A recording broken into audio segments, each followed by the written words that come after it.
Good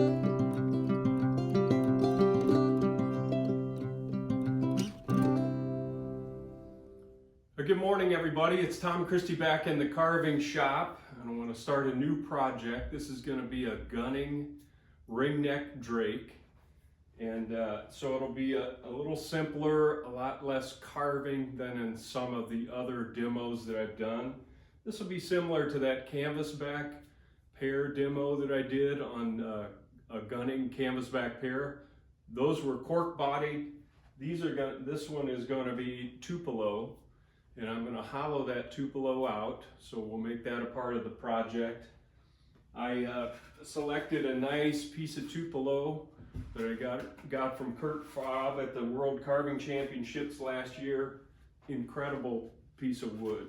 It's so light, so that's a good place to start. We want this decoy to be as light as possible, generally. I did my research online and found several nice photos of a ringneck drake in good side profile. And as usual, I just kind of used a combination of a good clean body profile with a good clean head profile. Combined those, came up with a pattern. And I've got my pattern made. And I chose to put this bird with the tail up position. A lot of divers will have their tails right on the water. I just felt like for this particular bird, I wanted a little bit of a higher head, perky look. We see ringnecks floating around in Nebraska all the time in the marsh. And a lot of times you see their tail up a little bit. It just adds to the attitude, I think. I went ahead and cut out the bird, so I've got the head cut out, the body cut out. If you need to review how to cut out a decoy, take a look at the Drake Mallard series and several of the other series that I've already put together. That'll show you how to bandsaw out a bird from a block of Tupelo. But I didn't want to repeat that since I've already done that before, and we'll jump right into the carving of this bird. If you're enjoying my channel, please hit the subscribe button. It doesn't cost anything. It doesn't commit you to anything. It's just a way to help me out, and I appreciate that. So let's get started on the carving. We'll get started on the head first. I've got a study bill here that we can use to get the shapes right. So let's get going. Welcome back. I did want to mention I also cut out a piece of walnut. This is 1-inch thick walnut. It's what I use for my keels, but you can use any kind of a durable wood for your keel, and I cut that to match the bottom. And now I want to spend some time doing the layout work on the head. And to start that, I've got a study bill. This happens to be a hen ringneck. I don't have a drake, and I do that a lot. I mean, the bills are so similar between hen and drake. I just know the bill on the drake is going to be slightly larger than the hen.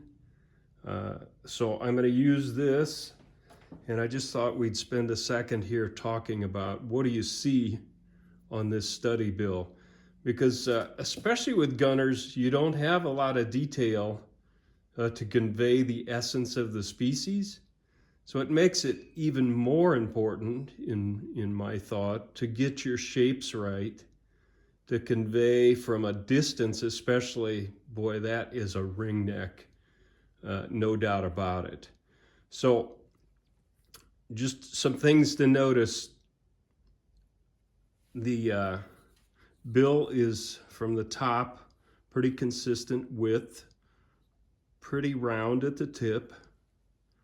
The notch is not very deep. In other words, it doesn't come way back into the head, and it's about a 1/2 inch across. So I want to keep that in mind. This will be a critical dimension from here to establish that right, so the bill doesn't look too long or too short in proportion to the head. So we're going to want to work on that. You can see the shape here, and it goes back, and there's a little bit of a return here. in the lower mandible. There's a little bit of an upturn here, and that's very characteristic of most upper mandibles, and it puts a little bit of a smile look to the decoy, but that to me is critical. You can see people will turn that down sometimes or leave it out. To me, it's important just to put that little return in. Underneath, we're not going to do any detailed bill carving, but you can see this V shape as it heads into the chin area. And then just another note, divers in general, the nostrils are kind of wide set from the top. So we're going to get a measurement there and make sure we set those. If we put nostrils in, that's a good point. I'm not sure yet if I'm going to put nostrils in this gunning decoy. But wherever they end up, if I paint them in, I want to set them wide like that. On most puddle ducks, they're going to be a little more narrow. So just some thoughts to keep in mind. So I've started my layout work with dimensions here. I have this cheek dimension from the pattern when I cut it out. So I know this length is right, and that's critical.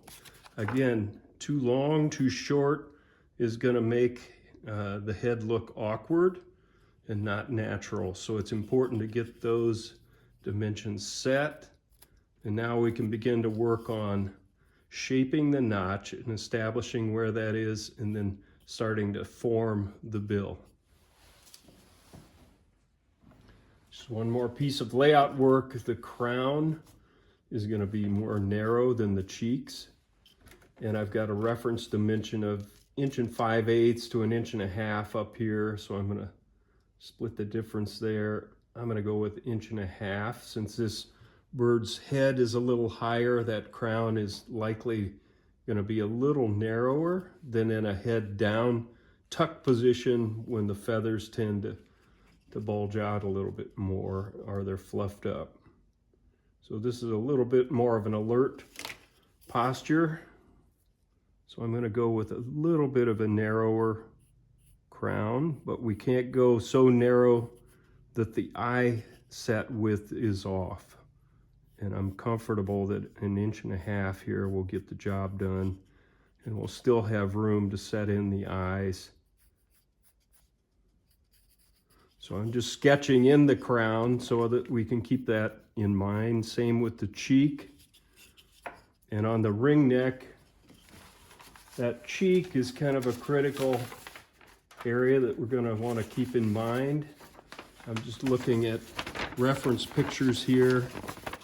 The cheek is very prominent there, coming right off the back of the eye and pretty high on the face here.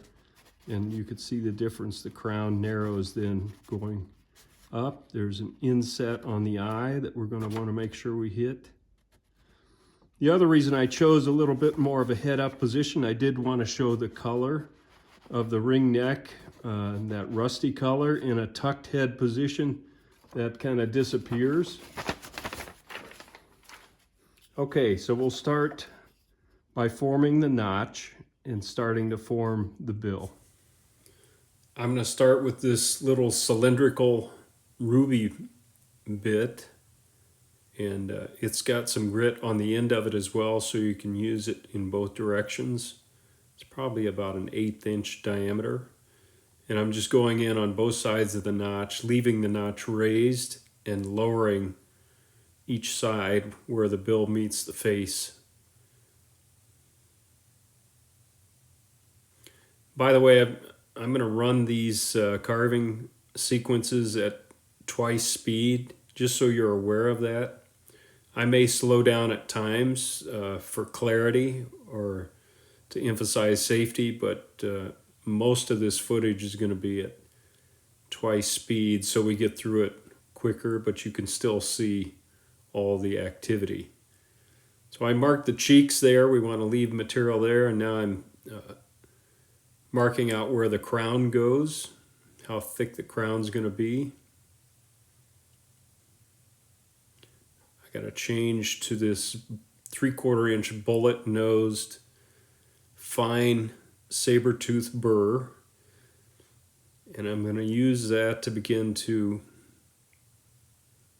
narrow the crown area above the cheek, right through the eye into the back of the head. So I'm going for those guidelines that we put in place before. And this takes some time. You have to take your time and watch the grain. There's not a ton of grain in this piece of Tupelo, so that's nice. It carves very consistently. You can see I'm thinning that down around the back, and that cheek kind of goes around to the back of the neck.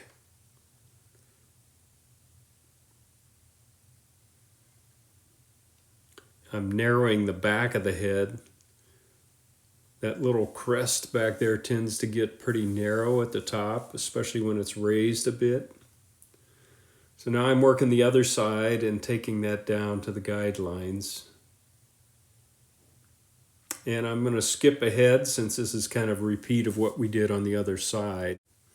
Okay, we're a little further along, and now I'm just going to start some rough rounding of the bill and kind of blending that into the face in front. Just being careful we don't take off too much. I'm also using this same bit to kind of remove the roughness from the coping saw cuts and just smooth things out. I left enough width on the bill that I could take that down just a notch and not be too narrow on the bill. Now I'm using that bullet end of the bit to go under and using the neck guideline below. So I'm narrowing the neck area to hit that kind of oval shaped down below. Keeping the center line intact, I'll probably say that multiple times, but that's important so that you don't lose the profile that we developed with the pattern.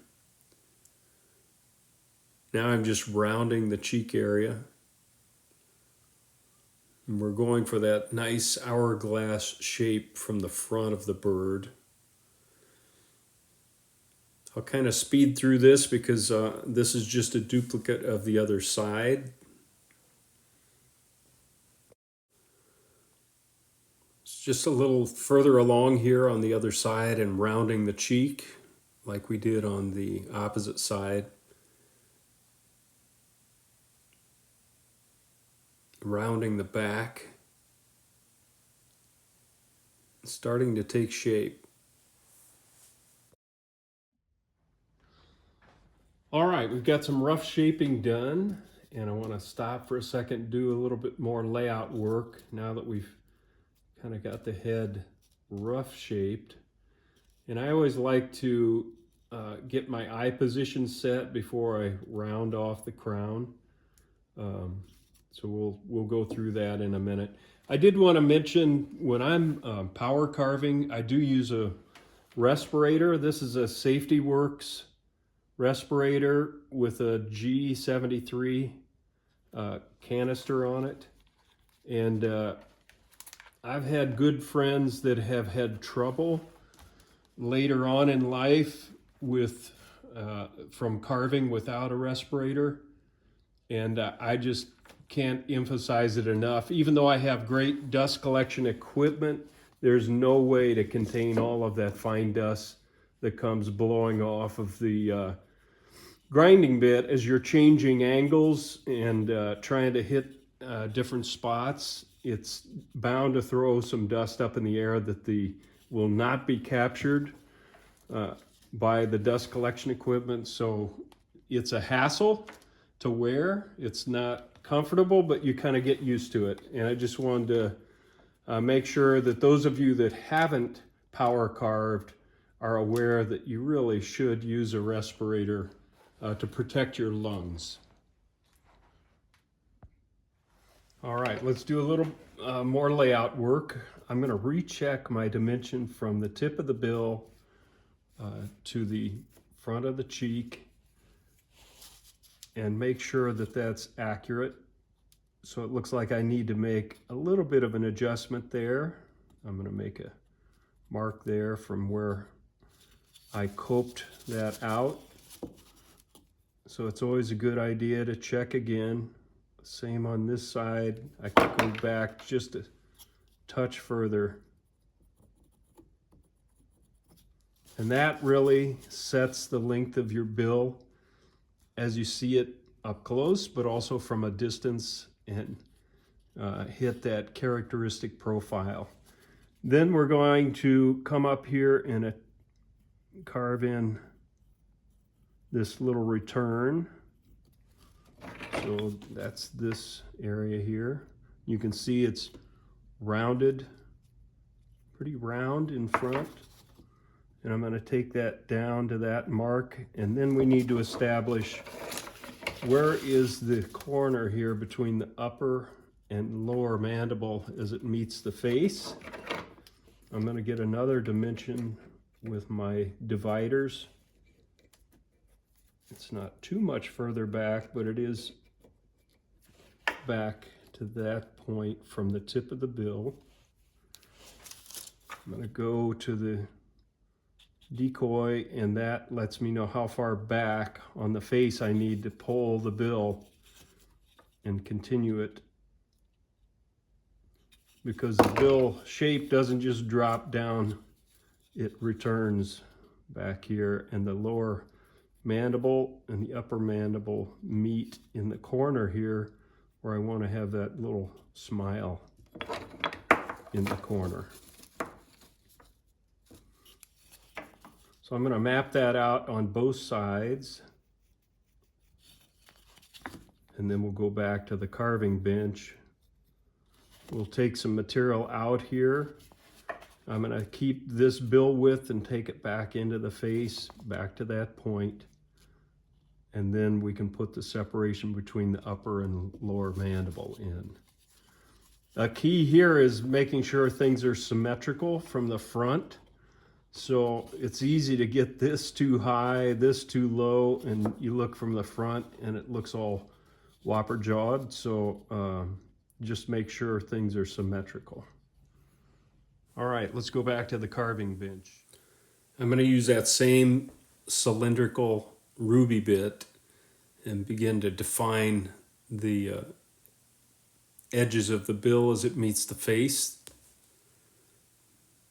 and then begin to remove wood in that area that the upper mandible is going to go back further into the face, where the upper and lower mandible meet at the corner of the bill there. I think it's called the rictus area. So you can see I've narrowed that so that we just continue the width of the bill back into the face on both sides.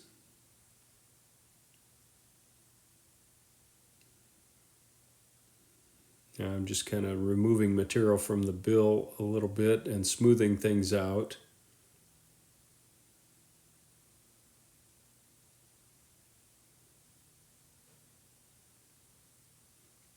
Now I'm going to do a check and just take a look at the length of the bill from the tip to where the corner is between the upper and lower mandible, and mark that on both sides. And then pencil in that separation line between the upper and lower mandible, and paying attention to the study bill so that we get that shape right. That little upturned corner. Now I'm changing to a bullet-shaped ruby bit, and I'm going to use that to take that shelf out of there and blend back into the face.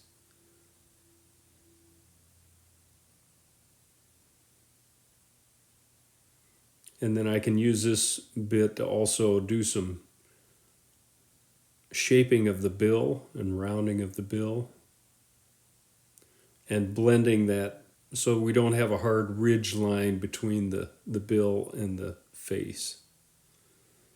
I'll re-pencil those in. I like to do that periodically just to get a good look at how the line is shaping up.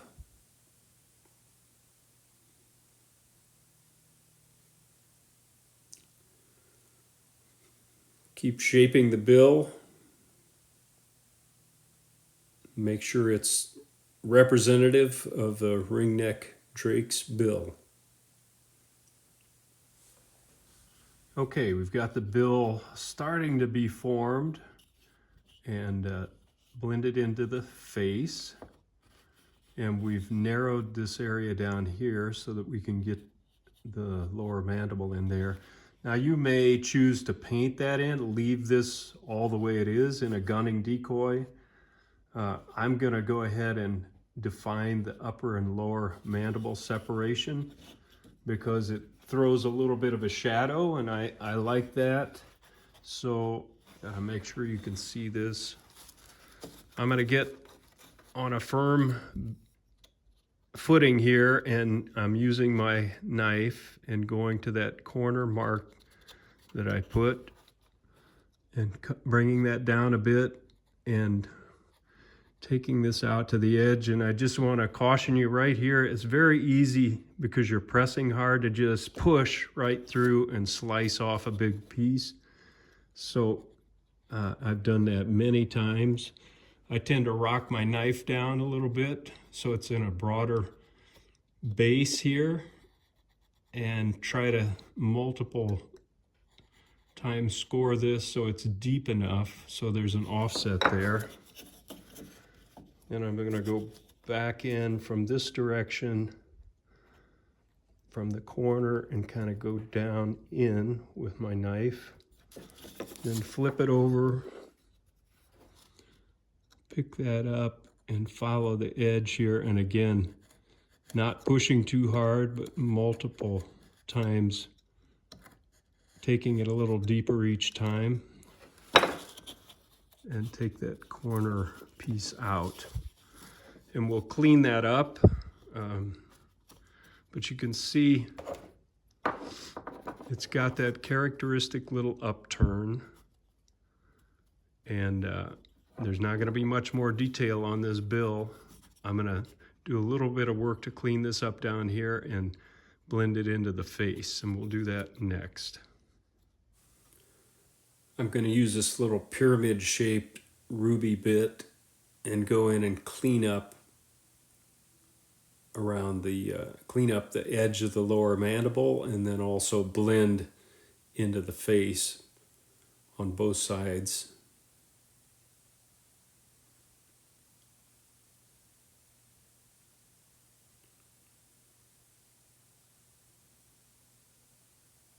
So you can see I'm just shaping things up.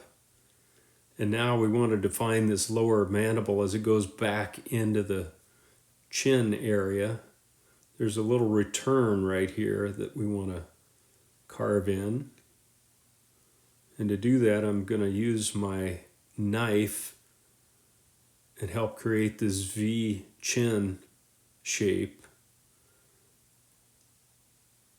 So I'm going to make a cut. This is pretty subtle, but I think it's important. Make a cut in both directions, and it just shapes up that lower mandible so there's a little more of a notch or return look to it there as it blends into the face down below. And then I'm using that ruby bit to kind of shape things up. We'll do the same thing on this side. Doesn't take much.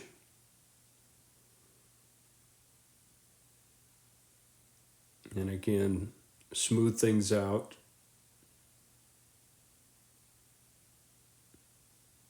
With the ruby bit. And then kind of form that V shape under the bill where the chin, or I'm going to call it the chin, meets the bill. Or the throat.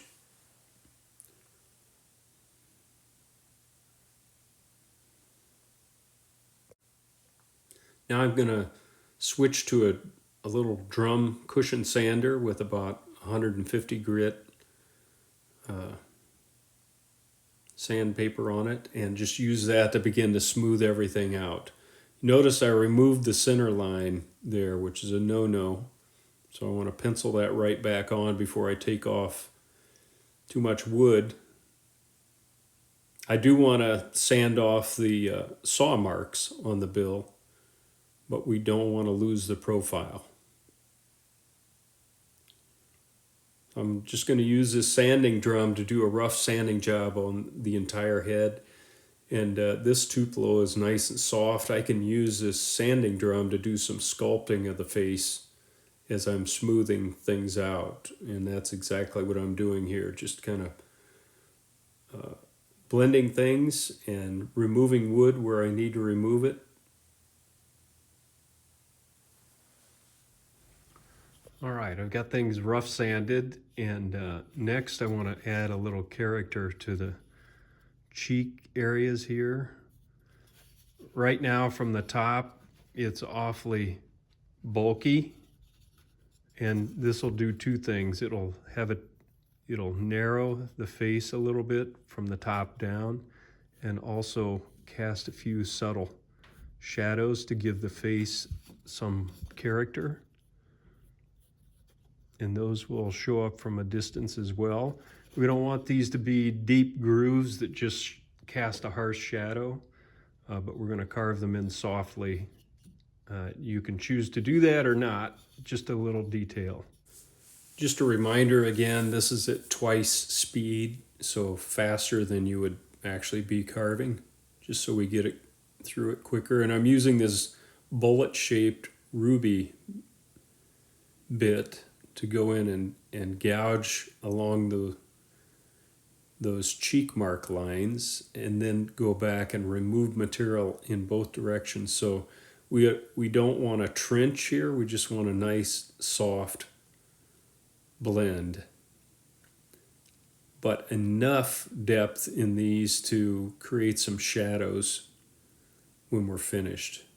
And you may choose not to do this. It's just something I've done over time. I think it adds a little character and interest to the face, and I see it on ducks.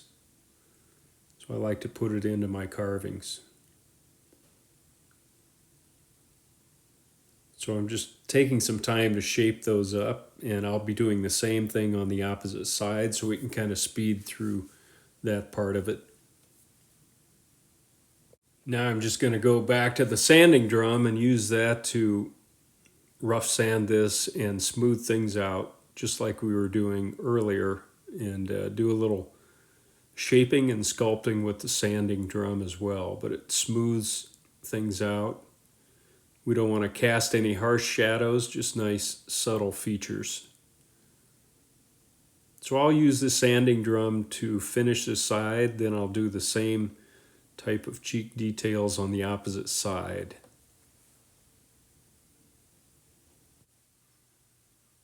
That looks pretty good. Now I'm just going to reinforce that a bit and continue to work this until I'm happy with it. Okay, we've got things shaped up and rough sanded, nice hourglass shape from the front, and a little bit of a subtle shadow here from the cheeks and where the neck meets the head. Now I want to work at creating this groove where the eyes are on both sides. And I know from my reference material that the distance between eyes from the front of the bird is right at 1 inch.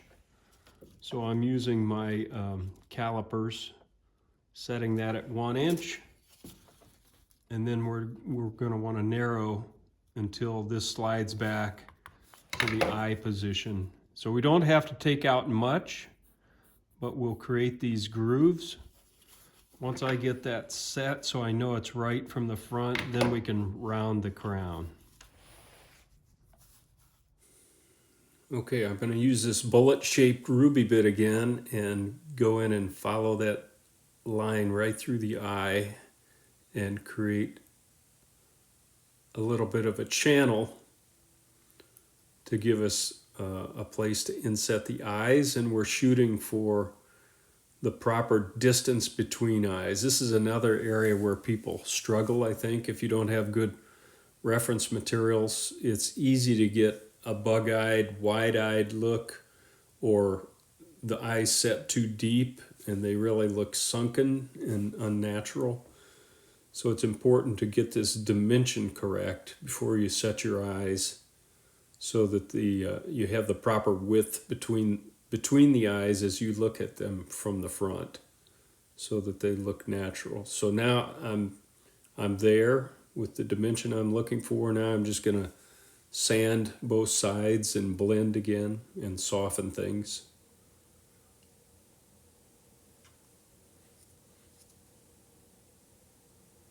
So I'm just working back and forth across that eye channel, making sure there's a little bit of a channel that goes up to the bill area, and blend that into the cheek as it wraps around, and then blending up towards the crown. So we have an indentation there, but it's not a dug in harsh line. It's a subtle indentation to keep things looking soft. I'm just going to finish sanding this, and then we'll get to the crown.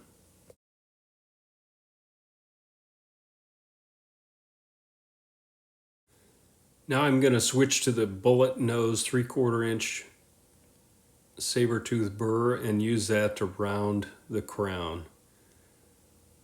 So we want to maintain the width that we set on the crown, but put a nice round shape to the crown.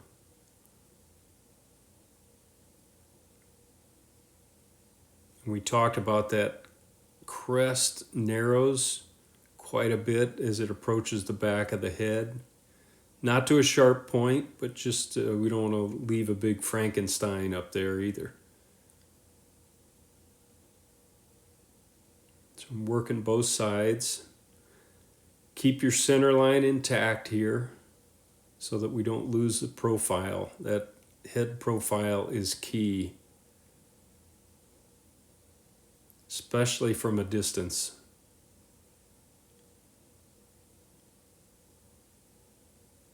So I'm rounding this quite a bit. There you can see from the little front view. Narrowed the crest a bit. And then I'll sand it. So I did some rough sanding with the drum, and then I'm hand sanding to finish. Hand sanding just smooth things out better than you can get with just the hard drum. Even though it's a cushion drum, it's hard to beat hand sanding for these round surfaces, and we want it to look nice and soft. And that's 150 grit sandpaper. I want to add a little feature here behind the eye, not a lot, but I'm using that ruby bullet shape bit and just putting a subtle little indication that will cast a slight shadow there behind the eye and just kind of add to the look of a feathery look behind the eye. This needs to be really subtle if you do it at all, but I think it just adds a little character, and from a distance helps project a little bit of life into the head.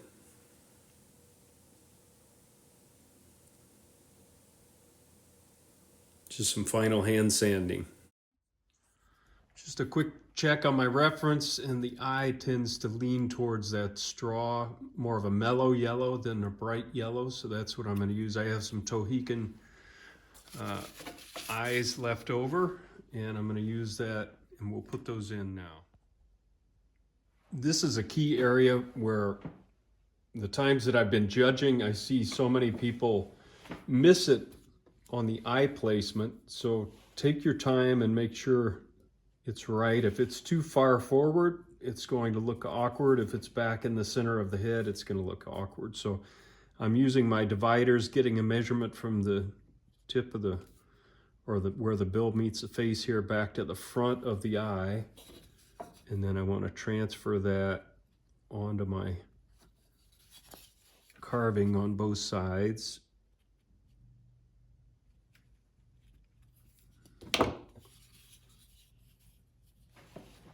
And then We use a circle template.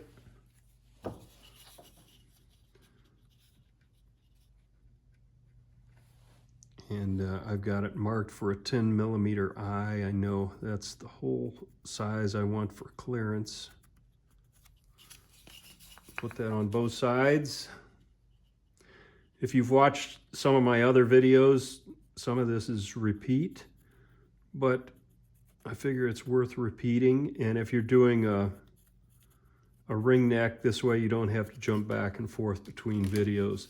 Once I get those on there, I want to take a look from the front and make sure, at least to my eye, that it looks right. And this one looks a little low, so I'm going to move that up a little bit.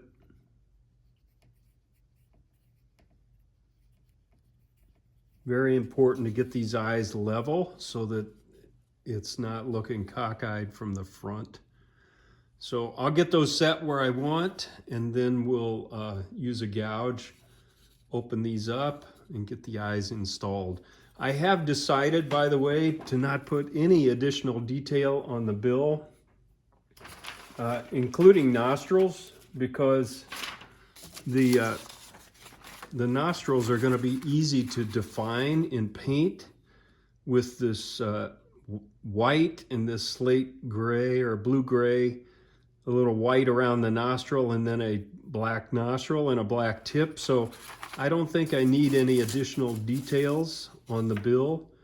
It's going to transfer and project nicely without carving a nail in any additional detail, like a nostril that might become a weak spot if you're going to gun the bird in the field or the decoy in the field, where it can take a hit if you carve a nail. It just makes it a little more vulnerable to damage. So I'm going to keep it nice and clean on this bird. Now I've got a 1/4-inch gouge, and I'm just going to get a good grip on the head and press the gouge in and follow my guidelines. And this is nice, soft Tupelo, so it's easy to press into. And then just pop that plug out. I'll do the same thing on the other side, and then we can set the eyes. By the way, just a note, Tohican eyes are no longer being made or available. This is inventory I have left over, but Michael Braun makes a great line of eyes for the carving community, and I would definitely recommend his eyes if you need to purchase some pairs of eyes. Michael Braun. You can Google him, and he has a website and a Facebook page. For this eye set, I'm going to be using Epoxy Sculpt. It's a 2-part water-based putty, and you mix the two components together, or knead the two components together. And I like it since it's water-based. I can use my fingers and spread it around and smooth it out, and we'll go through that. Another alternative that in some of my other videos I've used is plastic wood, and using acetone with brushes to smooth the plastic wood. So that's another approach that works. I just have kind of moved to this Epoxy Sculpt as my regular way of installing eyes. I like a couple of things about it. You can carve it easily. So on a more detailed bird, I may want to put a lid around the eye on a more decorative bird, and this Epoxy Sculpt is nice and strong. You can do the same thing with plastic wood, but it's a little more fragile. This seems to hold up well to grinding. So I'll knead this, and then we'll use water and set these eyes. All right, once you knead the two components to where the color is consistent throughout, that assures that you've got it mixed thoroughly. I'm just going to take a little water on an old brush that I use for this purpose and go ahead and wet the Tupelo in the eye cavity and in the surrounding area. And I did get a question, doesn't wetting the Tupelo make it swell or make the grain pop? Not too much. It does a little bit, but it's very easy to sand smooth after you go through this process. I'm just taking half of my putty and pushing it into the eye cavity and then scraping it off to remove the excess. I'm going to keep that available. Got one of my Tohican eyes. I'm going to crowd the front of the opening that I've created because that's where my measurement was, that I want to make sure we have the eye positioned correctly. And I'm pushing that. It takes quite a bit of force to push it in to get it correctly positioned, and we want a little bit of an inward and downward set on the eye, like the natural bird. And then I'm kind of gauging, looking from the front, we want to be able to see some pupil on the eye. So if you push it in too far, the eye is going to disappear. If it's too far out, it's going to look bug-eyed, and unnatural. So now I'm taking a little extra putty because I think I've got that, just hurt myself there. Didn't hurt myself, I just gouged the carving a bit. But we move on.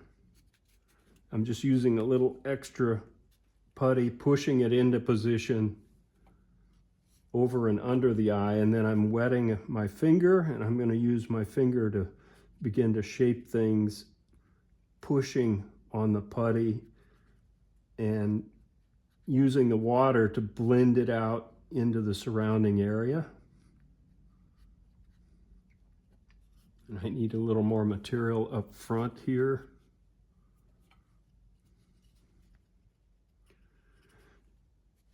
This takes a little bit of time, so I won't show the entire process, but I want to show you enough that you get a good feel for what I'm doing.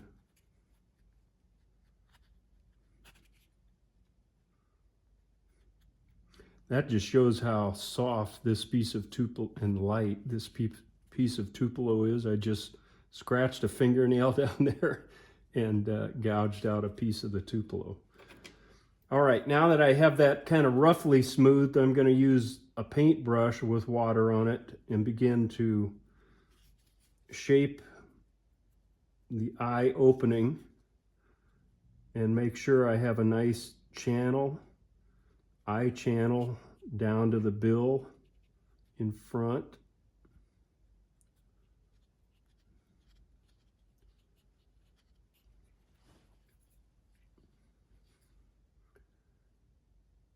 And I'm just using the wet brush to push the putty material around a bit and make it kind of almond shaped, like a bird's eye.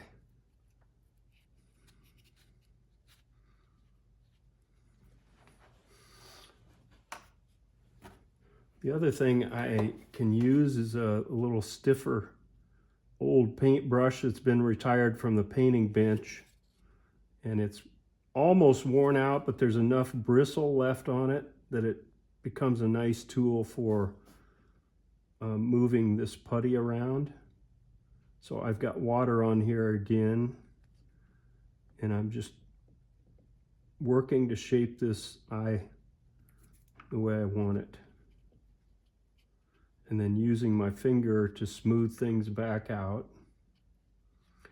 So I won't make you watch this whole thing. You can see it's starting to take shape, but I've got work yet to do to make sure I have a nice eye channel going forward to the bill, and that this thing is as smooth as possible so I don't have to sand much after the fact.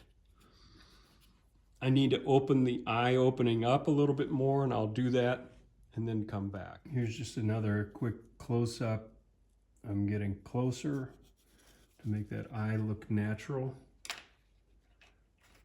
And if you have a dentist friend, these old retired dental tools are also helpful in doing some of this sculpting around the eye.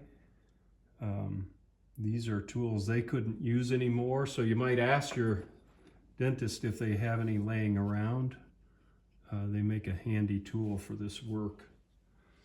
I want to check that dimension again and see how we're doing. And that looks right on the money. So I'll work on the other side and make sure that the eyes are level and they look similar from the front in terms of the amount of pupil exposed and where they are up and down relative to each other. All right, I've got the other eye installed, and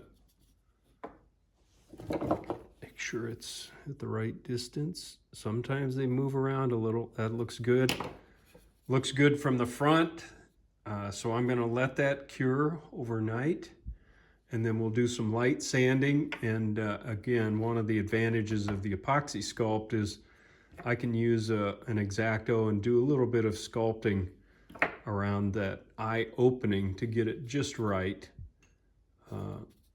so where I'm satisfied with it, and it really projects a lot of life. All right, well, it's time for lunch, so I think we'll call that a wrap to session 1 of creating a gunning ringneck drake. We've got the head shaped up, and we'll let that cure overnight. In the meantime, we can start work on the body in session 2. So until then, this is Tom Christie signing out. Good carving to all of you.